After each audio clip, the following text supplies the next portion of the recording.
Si je prends B et C, deux matrices carrées de taille n, d'accord? Je sais que B sera donc les BIJ avec I et J qui sont coincés entre 1 et n. Et C sera les CIJ avec I et J qui sont coincés entre 1 et n. Je constate très vite que la trace de A, c'est la somme sur K allant de 1 à n des... Attention, ici ça ne devait pas être K, ça devait être I.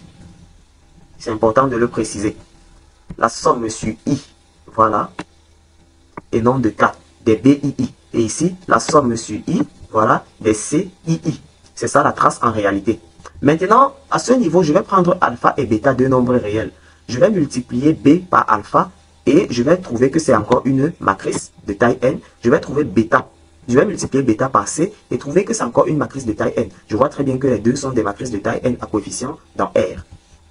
Maintenant, quand je fais la somme, je vois que la somme de cette combinaison linéaire est encore une matrice de taille n. La trace de alpha B plus E bêta C n'est rien d'autre que la somme sur K sur I, autant pour moi allant de 1 à n de alpha BII plus bêta CII. Une fois que j'ai compris ça et je sais que l'application somme est déjà linéaire, ce que je fais c'est que je vais tout simplement faire éclater cette somme et mettre entre parenthèses alpha somme de I allant de 1 à n de BII plus bêta.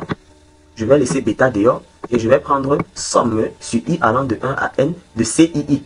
Et là, je me rends compte que tout ce que je viens de mettre entre parenthèses ici, c'est trace de B. Et à ce niveau, ça fait trace de C. Donc, je trouve alpha, trace de B, plus bêta, trace de C. Cela veut dire que l'application trace est linéaire.